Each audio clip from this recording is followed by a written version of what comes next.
We're going to be talking about milling. If milling didn't exist, would I have this cup of coffee in front of me right now? You would not have that. Make sure they get rid of any foreign material. Proper ventilation, twigs, metal, cigarettes. You don't want rusty coffee. We even have some big magnets on our computer.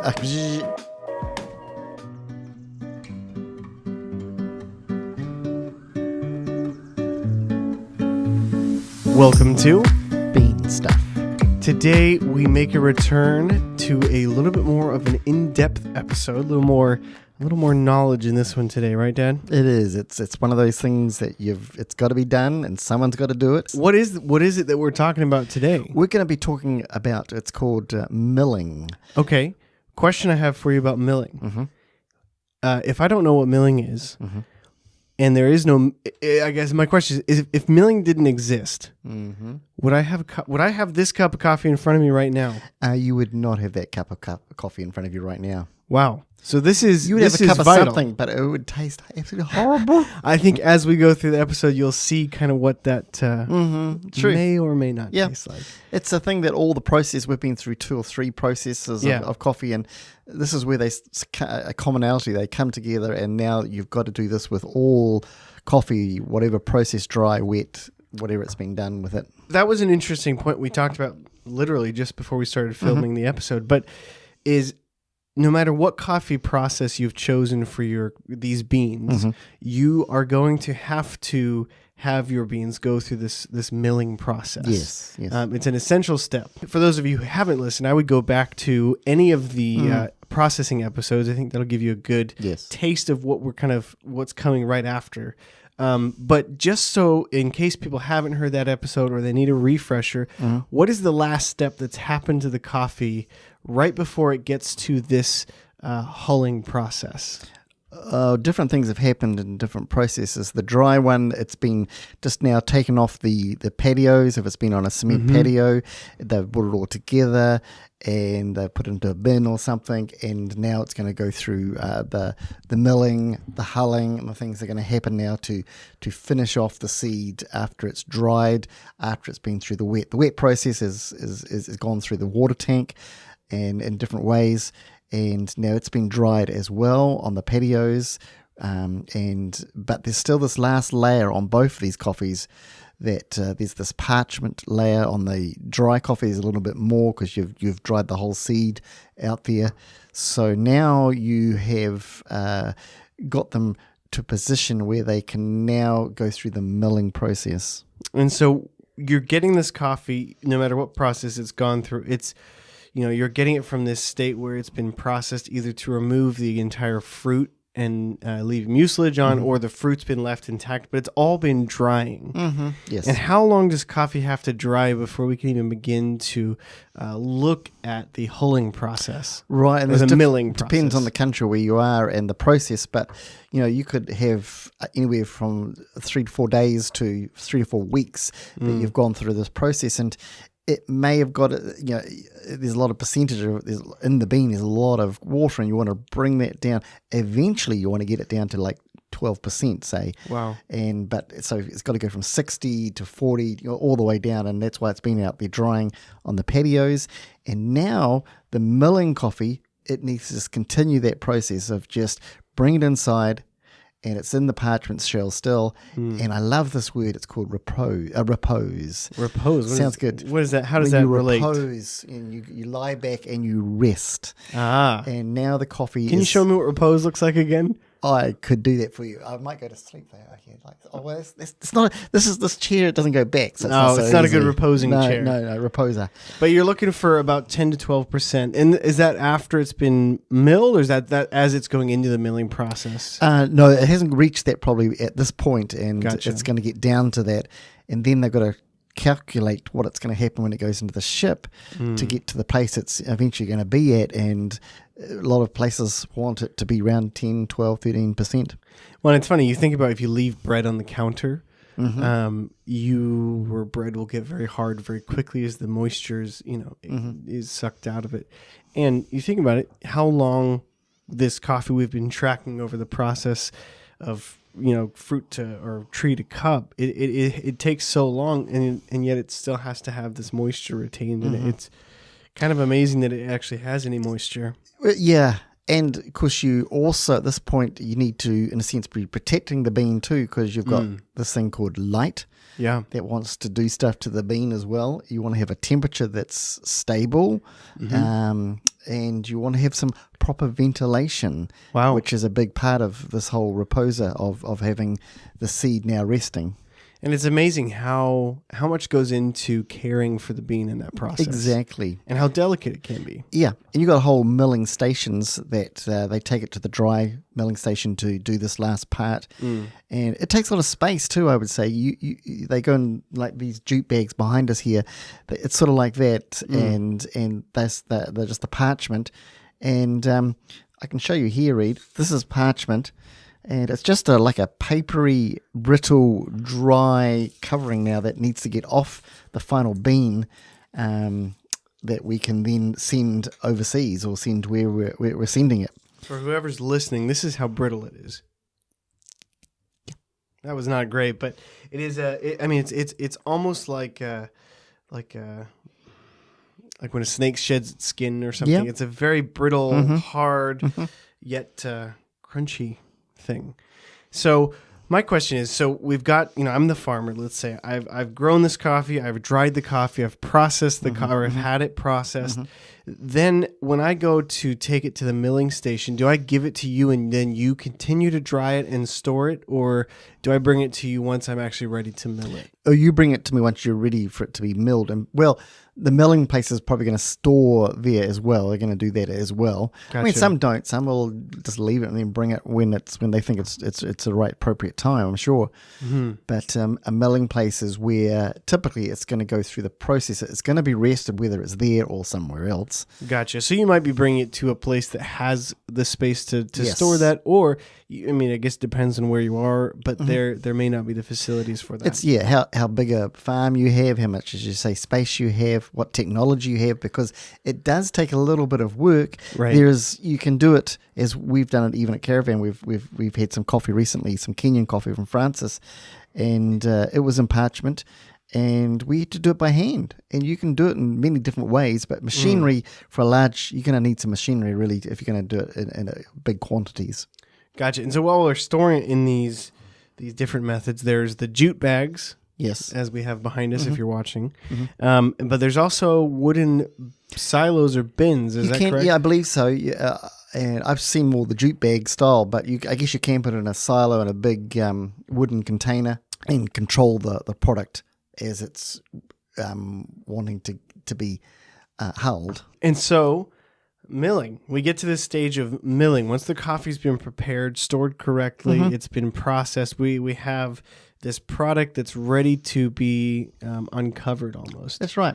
And, something that you had brought up that I thought was kind of interesting, and we talked about it in our processing episodes, but different coffee is going to come to different milling stations at different states. But we've got dried coffee cherries. The pods, yep. I'll hold this one up to the camera as well. But so we've got dried coffee cherries. So some of the milling stations, you might be bringing this kind of a product. That's right. Different processes are going to come, and they will need to do a little more work to get to the green coffee stage here. Right. Whereas some of them might come in just parchment. So we've gone through the wet process to take the fruit away from it. And I just thought that was interesting because I hadn't even thought of that there could be a wide variety of materials coming in. In that milling, once I get there, what's the first thing that coffee is going to go through? The first thing, it's probably going to go through a machine, the hulling machine. And probably the first thing that's going to happen there is they're going to make sure they get rid of any foreign material. What kind of foreign materials can you find in these kind of places? Oh, well, you can, major ones would be like twigs, metal, cigarettes, all sorts of things can be in that bag that got that far. And you know what's incredible? Yes. We talk about so much, like, I think the word processing, I've probably used that 1,000 times. We talk about this processing, all these, sieves and different things that coffee goes through, but you have a box at work of things that you've still found in coffee bags. Yes, I've stopped putting stuff in there because my box is not big enough. But you also have a box of pieces that make it through the roaster, and then you have to go through a destoner afterwards. That's and right. You still pull out stones. Yeah, it's a plant material. It's outside. It's coming from outside inside, and you're going to be drinking this stuff. So you don't want to drink a couple of nails in your coffee. You don't want rusty coffee. No. Well, some might. I don't know, but no. I don't know. I think that might give you tetanus. It might do. Aged coffee. I don't know. Yeah, but yeah. So there's this. I mean, I've even seen bullet cases. Hopefully, you don't put a bullet in the roaster. No, that would not. No, it was just empty, but it was a shell of a bullet. Interesting. But there's a lot of cigarettes that a lot of there, and but particularly for hulling here, it's getting rid of any stones because it's been on a cement patio, and as they sweep these up, they've often swept some stones and part of the cement up with it. Right, and especially in this part of the process, it makes sense if there's foreign material in right. there. But as you say, we try and we even some big magnets on our computer, our roaster. I don't know if magnets on a computer is a good idea. On our roaster arms that go around cooling the coffee once it's come out of the roaster, and we will check once a week and just put your hand along very carefully. Yeah. And probably the most things I find that is metal, of course, but nails are quite common. It's amazing. I mean, I know we're kind of going on a tangent here, but it's amazing how often you find foreign material and yet how much processing coffee goes through. Yeah. So stage 2. Yes. So we've taken this coffee, whether it be in a dried fruit format, whether it be in a parchment covered format. We've taken that, we've got it, we've taken all the stones out and bullet casings and rusty nails as best we can. Best we can. What's the second stage that coffee goes into? I mean, bringing it down, there's different hulling machines, and as the coffee's that's been taken out, all the foreign materials and things, as it goes in, you've now got to get rid of that papery covering that's on the green bean inside there, and a lot of that's done through friction. It's like a burr grinder, but it's just from metal and going through sieves and whatever it may go through to. But a magnet is quite helpful too. It's not a magnet, a vacuum. Magnets, vacuums, a vacuum like a strong vacuum cleaner. It just sucks off this papery, thin, brittle covering, the parchment. Well, because it is so light. Once it's broken from the bean, if you have kind of an abrasive something to almost to break it apart from the bean, and it doesn't take much at all at this point. It's very dry, so it's ready for this to happen. Right, it is extremely. I mean, especially. I mean, obviously the whole fruit dried is much more, but the ones in parchment you can break it, like we said, with your hands, and it's very. It's almost like if it's easier than this, but it's almost a little bit like pulling out a pistachio. It's good. Yep. If the shell was softer, that's true. I guess. That's true. I like that. And these hulling machines that are doing this abrasiveness to these beans are these. What's the scale of these? I mean, I assume obviously you can do it by hand, so very small scale. But do they go quite large to a large processing plant? Yeah, you would pour a whole bag, one of these jute bags. And how big is a bag? Well, I mean, these come from different countries. Like in Ethiopia, it's 132 pounds, 60 kilo, whatever. And you can go up to in places like Colombia, 154 pound bags. So you've got a lot of coffee that you're dumping in. That's the green what's left over. So these jute bags are quite large and quite blowing up because these are still quite large in terms of. You might say bloated bags of bloated. Coffee. Yeah, that's bloated. The word, that is the word I was looking for. And But it's interesting, you can have these big machines, but as I was saying, we've done it at Caravan before, where we've done it through our hands. I've seen pictures of people doing it with table tennis bats. They put it between just scrape it. That's the sort of thing that you want to do. One of the interesting I saw one was a bike tire. How do you do a bike tire? Well, it's really weird. They put these parchment things down into the... Oh, you put it in the inner tube. In the tube, sorry, yes. You put it in the inner tube, and then you just sort of like a rolling pin, you sort of almost like rolling out sushi. Yeah, exactly. At first I was thinking of like an actual spinning bike wheel. I thought maybe do you throw it at it? Yeah. Wow. And how tender, I guess, is the bean at this stage? Because it's still not like you said, it's still drying, that kind of stuff. Like if we're using abrasive machines, I guess. Yes. Is there a danger of damaging the bean Not inside? too much. I mean, you could go too far for sure. Right. But they're not doing it so hard that they're squashing and they're splitting the bean open. That's not the time to do that. And the machine won't do that as such. Even when you roast, you roast it. That's what home roasters have. The hardest problem is when they roast their coffee, what do they do? A lot of it's silver skin, but some of it is the parchment still. And they've got to get the hair dryers out and all sorts of things just to blow it away. Right. Because it's a problem you don't want in your coffee. Otherwise, it's like having little dregs and stuff that you sip and you go, ooh, this is not so nice. Exactly. And so we've got some of the parchment broken off. We're having it going through these machines. Are these? I guess I'm thinking of a plant or like a factory or something. I think of like a conveyor belt going in. Is this kind of a plant? Like how is it set up? Does the coffee come in at the bottom and go to the top, or like is there a natural way that things are typically set up in these milling stations? I mean, some of the bigger ones, it's a more progressive way this happens, and it does. Some do start use gravity a lot to sort of as it comes down. Yeah. And a lot of those places, I remember being in Ethiopia and helping. I'm not sure if I was much of a help, but with these folk who were you and your magnets over there. Yeah. But they would have just a conveyor belt, and this coffee just going past, and they're just picking it out, all these defects and foreign material stuff, because that's been done at the hulling, but also they do another pass as it goes past, just manually picking out all sorts of things, and they were very good at it. Yeah, wow, and that's hard too because you've got so much coffee going by so quickly. Yeah, I mean they could slow it, they could stop it. Well, when I was there, they stopped it, but maybe that was because of you. Yeah, probably. And these milling stations, I mean, it sounds like a fairly established thing. Like it's not, not everybody just has a milling station down the road. No. Are these typically pretty local to farmers, or is it, a lot of farmers would share a milling station, or how? I guess what's the economy of scale for us, at least, is how many there are. Because it is such machinery that's needed, typically you would have a number of farmers come to the milling station. Gotcha. And so I'm not sure, farmers may own it, but a bigger place will have it, and they will just communities around will bring it to that station. But it's typically not something that farmers are going to have on site. Not so much. No, I don't think so. It's its almost own entity of the coffee process. You need a specialized machines and place to do this. Not everyone does this next step where you polish the coffee. Okay, well, hold on a second. Okay, sorry. Polishing coffee. I've heard of polishing stones in like a tumbler. Oh. Why? What does that mean to polish coffee? Well, because I'm looking at some right here and it doesn't look very shiny to me. Oh, well, it's not the shine, although some may want the shine. What is the last polishing? layer? I mean, we talk about the parchment, that all these different layers of coffee, and now you're going to the silver skin, which is the last sort of remnant of skin on the coffee seed itself. Gotcha. So it's like almost like a.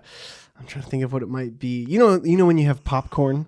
Yes. And sometimes you get the little kernels like stuck in your teeth. It's that like little tiny little piece that's just around the kernel, I guess. Yeah, I suppose. Yep. Maybe it's not like that. It's the last part, and you don't.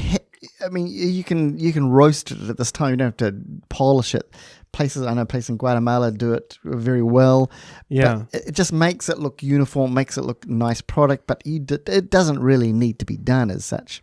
It doesn't change the quality that much of the coffee. So once you've taken that parchment off, there is still it's like almost like a silky film kind of a piece to it that you're trying to kind of polish that off. Some of it's as you've taken the parchment off it, there's just this membrane still there. Membrane, that's a good word. That's a good word. Thank you. I'll stick with that one. I think they call it the perisperm or something it's called, one of the layers of the coffee. You've got that silver skin, the perisperm, and then so maybe you have polished that to some extent. Mm-hmm. You don't want to go too far because if you get too much friction, heat starts happening, and that will now start to degrade the coffee. So you've got to be careful if you're going to do that. Once you've polished it, then what are you doing? Are you sorting it? Yeah, the last stage then is to sort it, and there's a variety of ways you can do that. So you can have just people going on a conveyor belt, and you sort that through manually that way, which probably a lot of places do actually. Yeah. You can get the high-tech stuff, and you can get electric color sorting.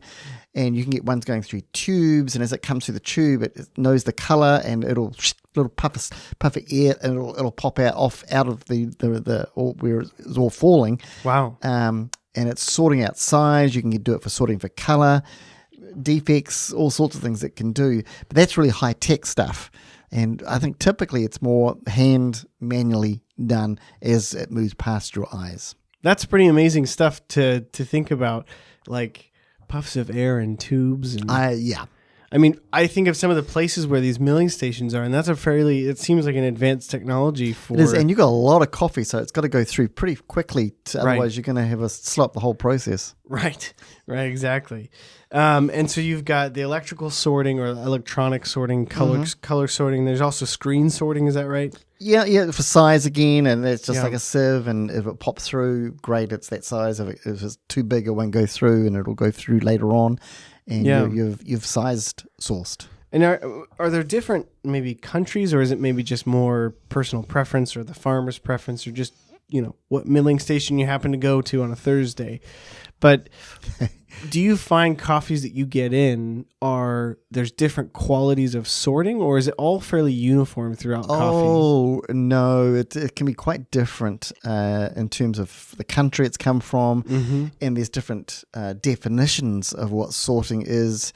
Are you talking about just sorting through size only, and therefore you're making some assumptions that the bigger it is, perhaps, the better it is, the smaller it's not, which is not always the case. And there's different ways you can. In Ethiopia, they've got like 6, 7, 8 grades of coffee. Wow. Do you want pea berry, the one where it hasn't, it's deformity really, where it's just stuck together, hasn't broken in two halves? And you may be sorting for pea berry. You won't want to take all the pea berry out of your coffee because it won't taste as good. And that's a good episode there on pea berry. Yeah. But I think that's an interesting piece of it too. Is the sorting actually can affect the flavor. So, if you're sorting out pea berries, if you're sorting out different things, you're affecting, you're changing the flavor of that. And it's just amazing how often coffee has a chance to be turned into something we don't want. Yeah, or I guess you could look the other way. How often has the opportunity to turn into something really, really good? Here's my question to tie up the episode, to set people on their mornings or their evenings. I'm ready. Into their coffee. Yes. How much impact does milling have on coffee's ending flavor? Oh, well, I've probably alluded to that already, or may have said it, that it has actually a big part of the quality of the cup you're going to drink in the morning. Yeah. So is it the sorting mixed with the way that it's hulled, mixed with how it's polished, all those different components adding up to the quality of the quantity of coffee? You want to go right back to when it was growing in the ground, right? As it grew, the rainfall, the sunshine, there's so much come through all this that we've been looking, sort of picking apart the specifics of it, and each of those parts has potential for damage to the quality of the cup. But if it's done well, you're going to have a great cup of coffee. And it's amazing. It's so much more than pulling off little bits of extra pieces of bean that we don't need. There's the sorting aspect of it. There's the polishing. There's a lot to it. Yeah. Which is just incredible, again, that we get great coffee. It is. It amazes me that all that's gone through, all the hands that have gone through, and here it is, I'm drinking this great cup of coffee. Thank you again for listening. Please don't forget, Dad, have you forgotten? Because we've got an amazing way to get our episodes for free. Tell me, Reed. Every single time we release one. Wow. You know how we do them on Fridays? Yes. What if we did them on a Tuesday on accident somehow? You would still know if you were subscribed. That's right. So if you go ahead and subscribe to the podcast, you know what? You can even subscribe to the YouTube channel. Oh, wow. And we just got a new player on the website, so it's even easier to listen on the website. Nice. There are just so many options. I'm glad you're doing that, Reed. You do a good job. But seriously, subscribe. Leave us a comment. We would love to hear if there's something you're interested in hearing, or there's something we talk about a lot that you don't want us to talk about anymore. We've had some awesome suggestions like canned coffee, gas station coffee. We've had some amazing episodes that have been from people like yourself. So thank you so much again. We're excited to bring you more episodes and discover what great coffee is. You have any final words, Dad? No, you said good words there, Reed.